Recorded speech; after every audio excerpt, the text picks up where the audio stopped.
Okay then, so in this session I was going to wrap up the stuff on the political parties to make sure we're all happy with them, and then the next YouTube I'll do, which will probably follow this one, I'll set us off on pressure groups. Pressure groups are the very last topic that we need to have a look at, and they're relatively straightforward, but they do appear in quite a lot of exam type questions.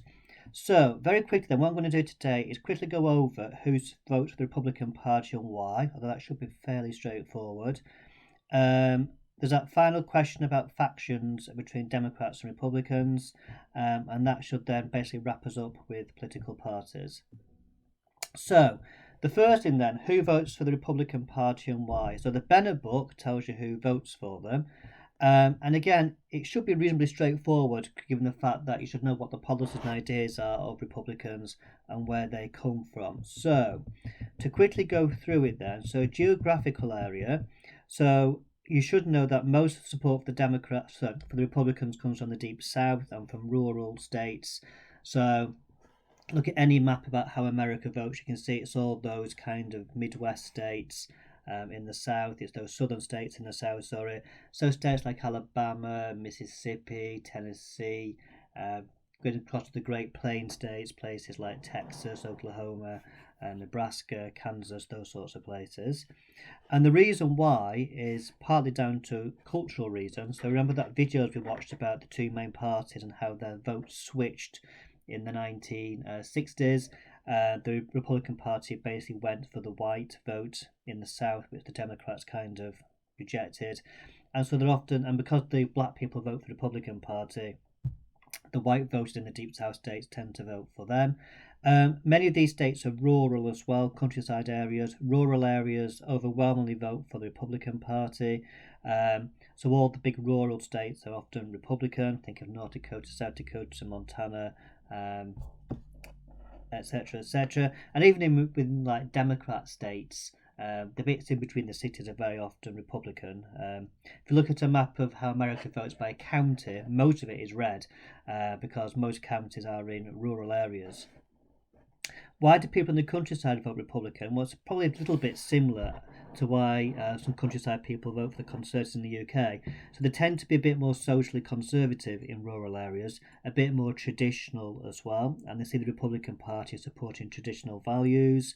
The Republican Party they often see supporting the farmers and farming interests. They kind of are not attracted to the Democrats because they see the Democrats as being it's like a cultural thing. The Democrats seem to be culturally quite different, supporting multiculturalism, change. BC is the kind of the urban party. In terms of religious background, the Republicans get usually around about 80% of the evangelical vote. Evangelicals are Christians, but they're not just Christians who go to church once a week and that's it. They're people that go to church a couple of times a week in some cases. If you go to many rural parts of America, even in non-rural parts, but you see lots of churches. So when I went to Virginia last summer, we went to one of the rural parts, we went up to Charlottesville. You go to little tiny villages of about 4 houses and they've got like 3 big churches. So this evangelical vote, and again you should have seen some of that on that Tea Party video you had to watch. Why do evangelicals overwhelmingly support Republicans? Well, it's because of that social conservatism. So the fact you've got these Republicans who believe abortion is bad, they believe that prayer should be brought back into schools, should be more parental and moral guidance of young people. All these things are very attractive for evangelicals. And of course, one issue with Trump was he's not a particularly kind of socially conservative kind of person. But he did say that he would. That's why he had Mike Pence on the ticket, because he's a social conservative. Also, because they believe that Trump would, and in fact he did, appoint social conservatives onto the Supreme Court. So again, it's part of this battle, isn't it, to try and get Roe versus Wade repealed. In terms of age, again, it tends to be older voters vote for the Republican Party. Again, probably much like the UK, they tend to be a bit more traditional. They don't really like big change. They see America changing quite a lot, possibly in the direction which they don't particularly like.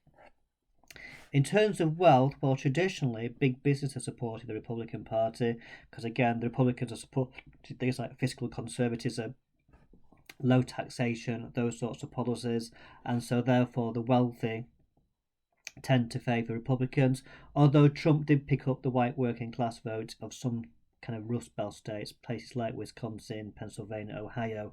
And again, I suspect it's very much like how Boris picked up many kind of white working class vote in the Northeast.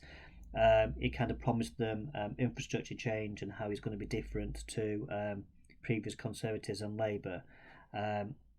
Proof will be in the pudding, I suppose. In terms of race and gender, well, as you should already know, the Democrats gain the most of the ethnic minority group.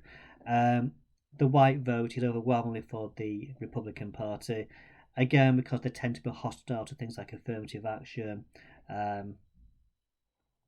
those sorts of issues. In terms of gender, it's a bit of a less of a 50-50 split, but they do tend to get a bit more men than women, generally speaking. And again, it's probably because of the macho-ness. There's not that many Republican women who are quite prominent, etc., etc. And in terms of educational background, well, they used to get kind of the most educated groups, but again, they've gone more towards the Democrats, those sorts of groups. So obviously, by picking up some of that white working class vote, they're obviously now getting some people who haven't had a college education. But they also do get the businessman class as well, who obviously are quite well educated. So it's a bit less clear on that one.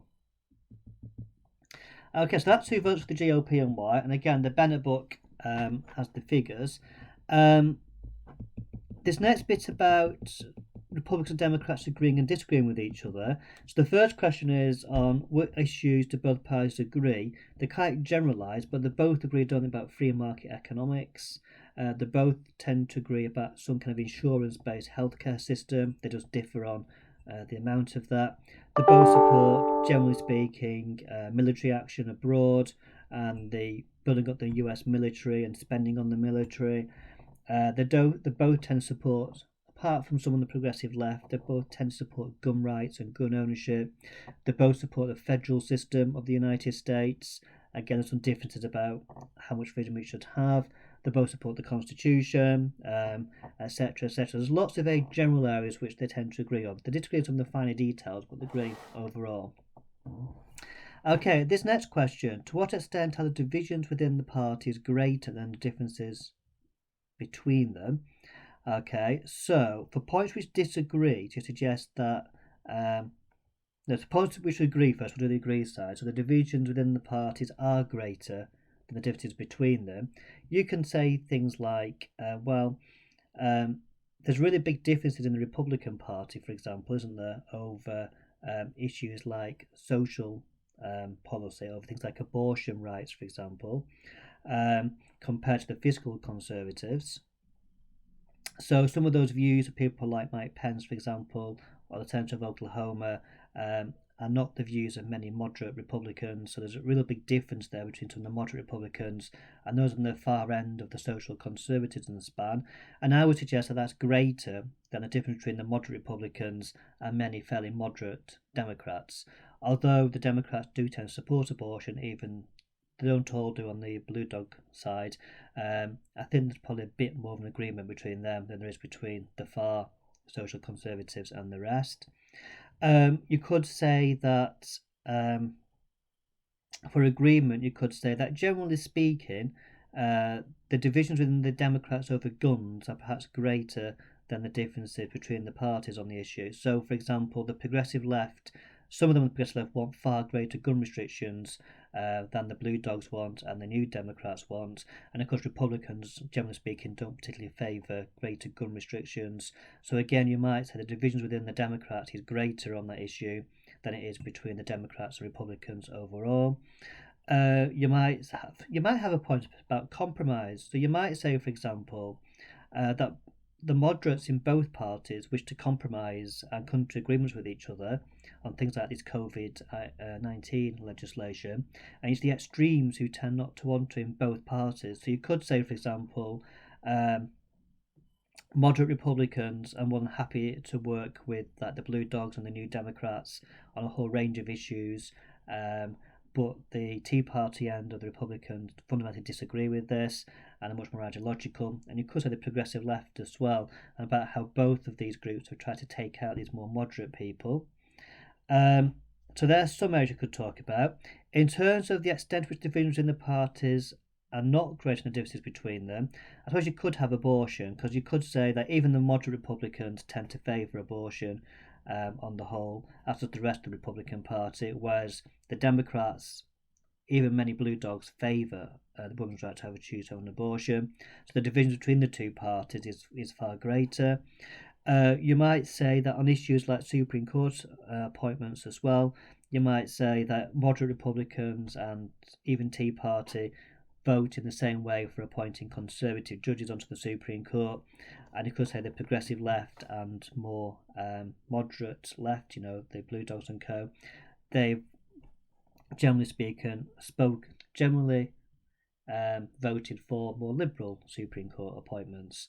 So again, that would suggest that the divisions within the parties is not as great as that between them. So there are some of the points you can make for that question. It's a bit of a tricky question, hence why it's there, because I thought it's worth thinking about beforehand, just in case it does ever pop up.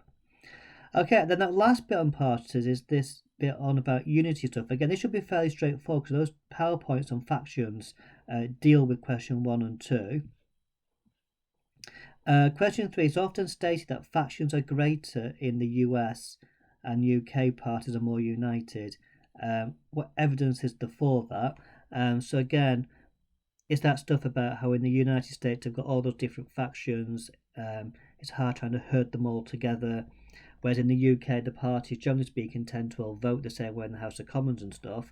Although under Theresa May, of course, that wasn't true, was it? Because you could argue that with partisanship in the United States, the parties are voting more as blocs. Like all Republicans voted, or most Republicans voted for Brett Kavanaugh, most Democrats voted against him, most Republicans, bar a few, voted for Trump Care. Most, in fact, I think all Democrats voted against. And in the UK, you could say that under May, that all split up a lot more. So, all those rebellions Theresa May suffered over Brexit would kind of suggest that the Conservatives are far more divided than the Republicans were. Again, things have changed slightly now, and you might under Boris that's not entirely true. Okay, and this last bit is just trying to think about structural and cultural and stuff. So you might say that UK parties tend to be more united because of structural reasons. So things like the House of Commons, the structure of the House of Commons is very adversarial, whether you're either on one side or you're on the other side. You got the whip system, you got the fact the Prime Minister and the executive are actually within the legislature, so they can keep a close beady eye on all their backbenchers. In terms of cultural things, you could say that the UK traditionally the parties tend to be quite united, just going back through their culture. In terms of rational theory as well, you've got this idea that MPs in the UK, because the executives in the legislature, most MPs probably want to vote with their party for the simple reason that they A, want to get re-elected and re-nominated next time round, and B, they quite like to have a nice promotion.